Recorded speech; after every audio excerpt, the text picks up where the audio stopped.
The ghostly authority. Why an absent father principle creates the tightest bondage.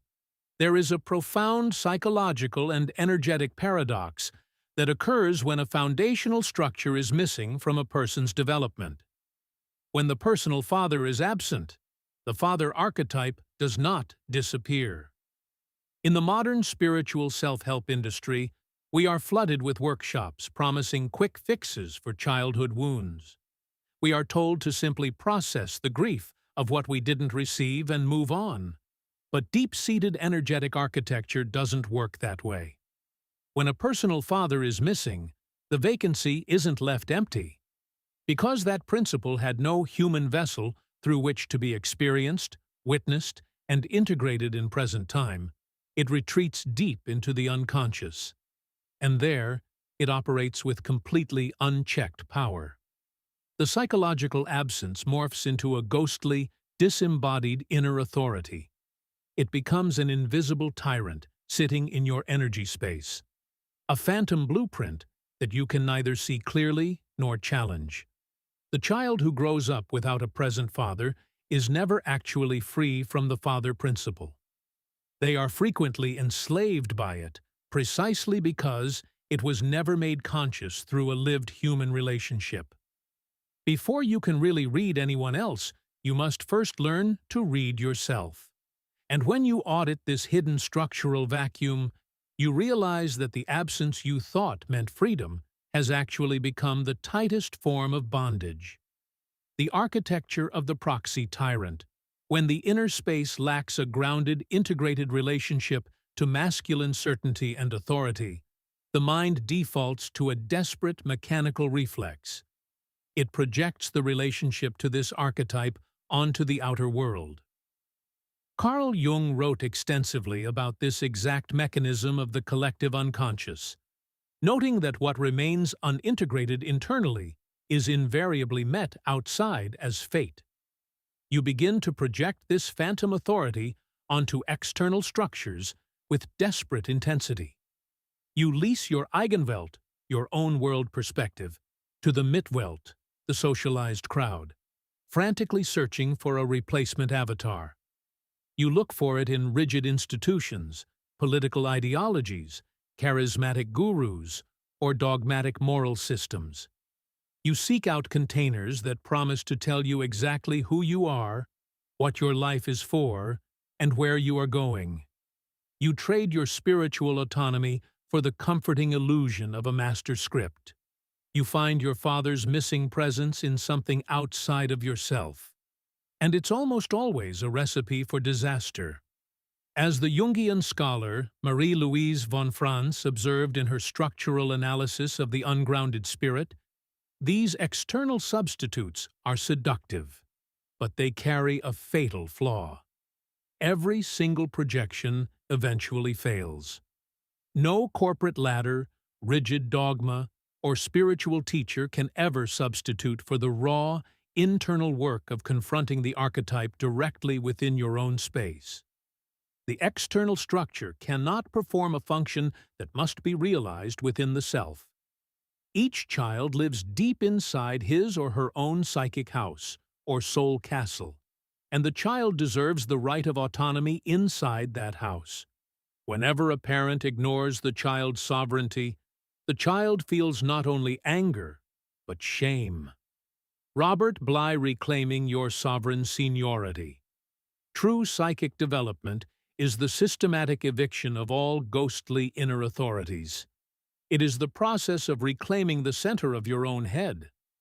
When you don't possess a conscious, clean relationship to the father principle, that disembodied spiritual energy routinely hijacks your sixth chakra.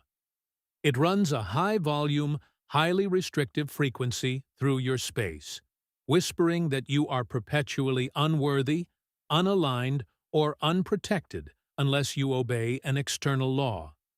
You mistake this mechanical survival loop for your true identity.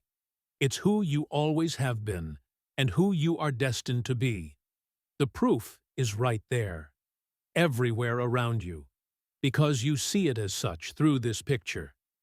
By utilizing grounding and clairvoyant tools, You stop looking to the environment to provide the scaffolding for your safety.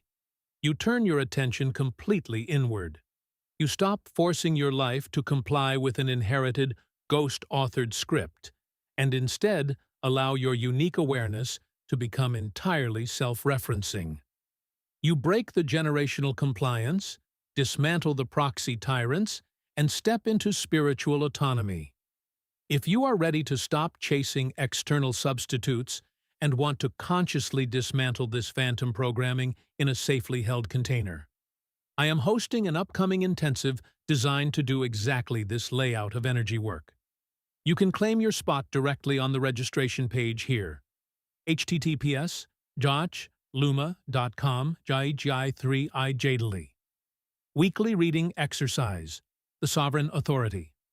Audit pair up with a reading partner this week, or in your own clairvoyant meditation practice, use your tools of discerning and focus them on the difference between the true self and a dominant sub-personality. You can also ask these questions in a reading with a psychic. Book a session with me if you want to look at these things together. The Blueprint Scan. Look directly at the sixth chakra, the center of the head. Identify the energetic signature of the ghostly authority or the unintegrated father archetype. Notice its color, its density, and what unwritten rules it is dictating to the space. The Projection Audit. Scan the outer lines of the aura and the third chakra, the solar plexus. Look for where the readee is projecting their own pictures of authority onto an external structure, institution, or teacher. Identify the cord of dependency keeping them tethered to that crowd-sourced validation. Healing Focus. Give a clean, targeted healing to the seat of awareness and the crown chakra.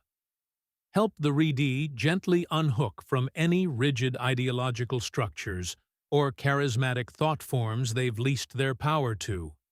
Use your tools to blow the pictures of phantom obligation, restoring the clear, sovereign authority of the true self. One small step. The Blueprint Eviction. The next time you find yourself shrinking in front of an authority figure, over-explaining your choices to an institution, or feeling a wave of guilt for not complying with a rigid moral expectation, hit the pause button. Stop trying to manage or fix the external conflict for 2 minutes. Step back into the quiet room in the center of your head. Isolate the phantom. Close your physical eyes and locate the constriction in your chest or throat. Recognize it as the mechanical frequency of the proxy tyrant. Say silently to your space, "This authority is a ghost. It does not own this house." Drop the anchor. Ground your first chakra firmly into the center of the planet. Breathe into your own seniority and claim the field. I am the sole occupant of this room. My awareness is self-referencing.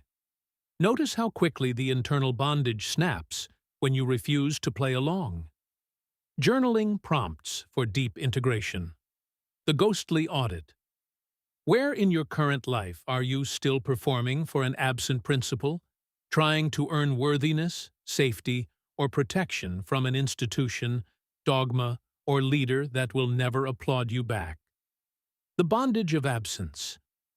Think of a time when you walked away from a traditional structure or belief system under the assumption it would mean freedom, only to find yourself immediately adopting a new, equally rigid ideology. How did that absence simply morph into a tighter form of bondage?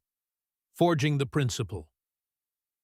Erich Neumann noted that consciousness must eventually outgrow its dependency on the external father to find the source within.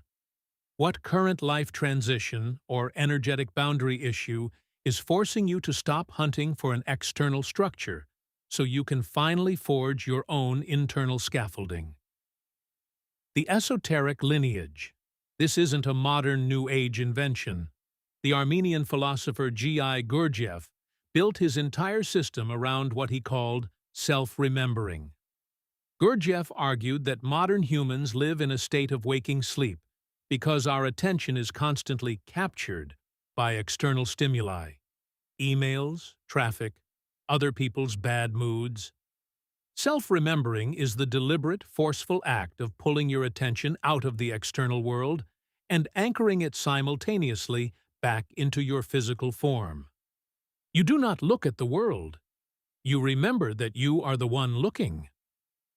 From insight to integration, a blog post can spark a revelation, but a practice builds a life. Information without practical application is just nice ideas and doesn't create meaningful growth and change. If the concepts of energetic anatomy, self-remembering, and dynamic boundaries resonate with you, let's take them off the screen and into your daily routine. Join a study group to access the complete library of tools, meditations, and techniques designed to help you run your own energy with absolute precision. Click here to learn more about upcoming study groups. For over 25 years, I have been driven by a single uncompromising objective: to strip the illusion out of the unseen world and hand total energetic autonomy back to the individual. My work, both in high-fidelity private sessions and study groups, is to help build your own psychic capacity to interface with your lived experience cleanly, autonomously, and without dogma, using your inherent spiritual and intuitive gifts. Book a session